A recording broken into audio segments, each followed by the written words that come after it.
Bonjour à tous et à toutes. Je vous souhaite la bienvenue à cette séance publique du Conseil d'administration du réseau de transport de Longueuil. Nous sommes aujourd'hui jeudi 4 septembre 2025 et avant de passer à l'ordre du jour, j'aimerais prendre quelques instants pour vous souligner les actualités dans le transport collectif.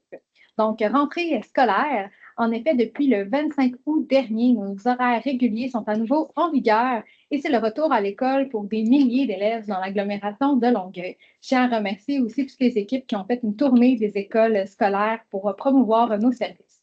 Donc, bonne nouvelle, nous avons renouvelé nos ententes avec nos partenaires scolaires. Le RTL déplacera donc plus de 7 800 élèves du secondaire matin et soir sur son réseau. De plus, pour faciliter ce retour en classe, le RTL a collaboré avec des institutions présentes sur son territoire afin d'optimiser les communications avec des usagers. Comme je le mentionnais, il y a 3 kiosques d'information qui ont été tenus en août dernier, soit au cégep Édouard-Montpetit, à l'École nationale d'aérotechnique et également au Collège Champlain. Ensuite, je tenais à souligner un accomplissement collectif dont nous pouvons être très fiers. Cet été, notre organisation a relevé avec brio le défi de prendre le relais du REM pendant 6 semaines complètes de fermeture.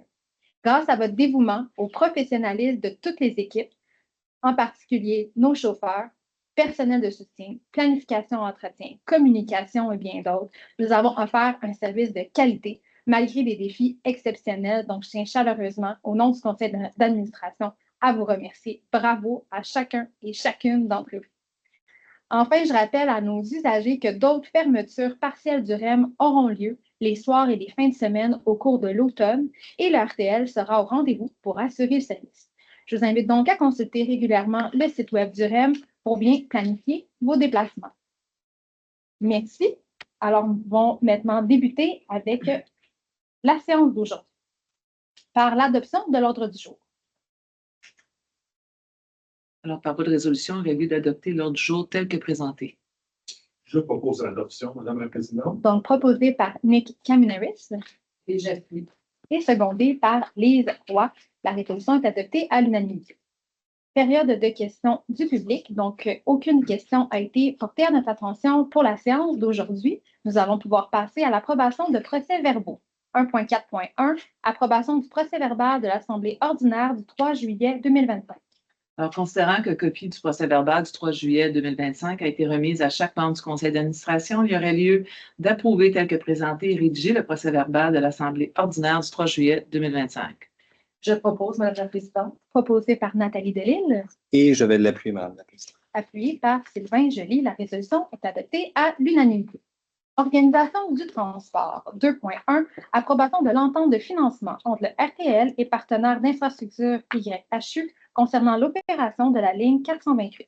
Alors, considérant l'entente intervenue entre le partenaire, il y aurait lieu d'approuver cette entente de financement pour l'opération de la ligne 428 à intervenir entre le RTL et partenaire infrastructure YHU et d'autoriser le directeur général à signer pour et au nom du RTL la dite entente.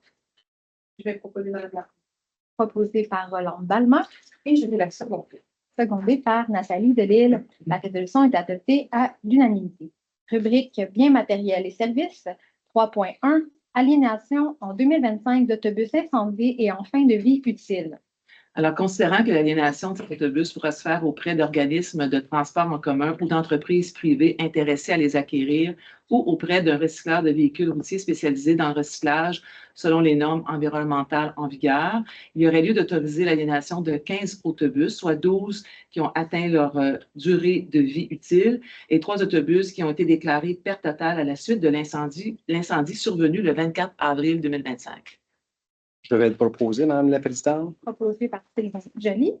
Et je vais appuyer, Madame la Présidente. Appuyé par Lise Roy. La résolution est adoptée à l'unanimité.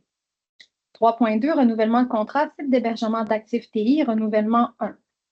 Alors, considérant que le contrat CA 3503 a été adjugé à la firme Cologix Canada Incorporée, considérant que le RTL est satisfait des services rendus par cette firme, alors il y aurait lieu d'exercer l'option de renouvellement du contrat CA 3503 pour une période de 3 ans, soit du 12 octobre 2025 au 11 octobre 2028, visant le service d'hébergement des serveurs TI, le tout au coût total estimé à 331 024,52 $, taxes et provisions incluses. Je propose, Madame la Présidente. Proposé par Nick Kamineris. Et je vais appuyer Madame. Appuyé par Rolande Balma. La résolution est adoptée à l'unanimité. 3.3. Prolongation de contrat, service de gardiennage pour les terminus d'autobus et pour la patrouille des stationnements incitatifs du RTL. Prolongation 2. Alors, considérant que l'appel d'offres public P21-030, par lequel le contrat a été octroyé à la firme Groupe de sécurité Garda, considérant que le RTL est satisfait des services rendus par cette firme, il y aurait lieu d'exercer la deuxième option de renouvellement pour une période additionnelle d'1 an, soit du 1er février 2026 au 31 janvier 2027, le tout au coût de 5 400 826,59, taxes incluses, le tout selon les crédits disponibles. Je propose Madame la Présidente. Proposé par Nathalie Delisle. Je vais appuyer Madame. Appuyé par Rolande Balma. La résolution est adoptée à l'unanimité. 3.4. Cession de contrat, fourniture et entretien des toilettes chimiques.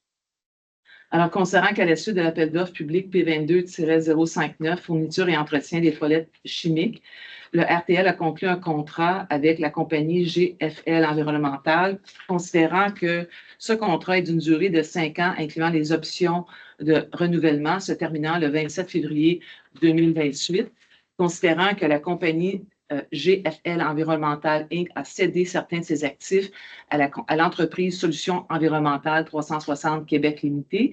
Il y aurait donc lieu de consentir à la cession et au transfert à Solutions environnementales 360 Québec Limité du contrat en question intervenu entre le RTL et GFL.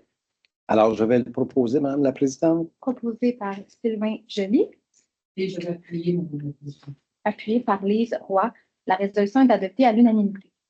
3.5. Octroi de contrat, entretien et réparation des groupes électrogènes.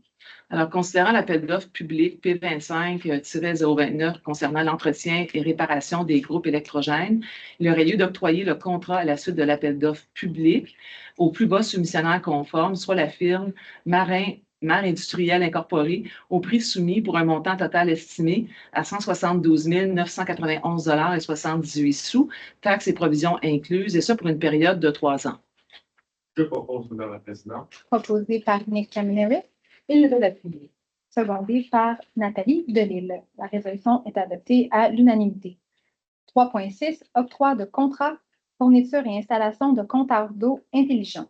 Alors, considérant que le RTL souhaite faire appel à une entreprise spécialisée pour installer de nouveaux compteurs et modifier ceux existants, considérant l'appel d'offres P25-24, fourniture et installation de compteurs d'eau intelligents, il y aurait lieu d'octroyer le contrat au soumissionnaire admissible et conforme ayant la soumission la plus basse, soit l'entreprise Navy Réfrigération Incorporée, au prix soumis pour un montant total estimé à 171 542,70 $, taxes incluses.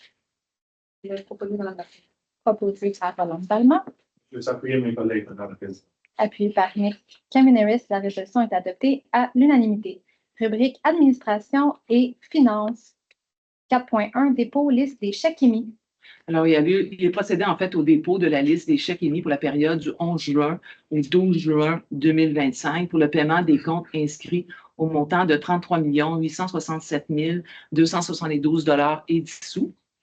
4.2. Dépôt bon de commande, contrat et entente de 25 000 $ et plus juin et juillet 2025. Alors, considérant l'article 6.2 du règlement numéro L19 décrétant les règles de contrôle et de suivi budgétaire. Alors, c'est le dépôt de la liste des bons de commande, contrats et ententes de 25 000 $ et plus pour les mois de juin et juillet 2025. Clôture, donc intervention de membres du Conseil. Il n'y en avait pas de mot spécial pour la clôture d'aujourd'hui. Alors, c'est ce qui conclut notre séance d'aujourd'hui. Prochaine assemblée, le 30 septembre 2025. Je vais proposer d'appuyer Madame la Présidente. Donc, proposé par Rolande Balma, Et je vais l'appuyer Madame. appuyé par Nathalie Delisle. Donc, il est exactement 17h11. Merci à tous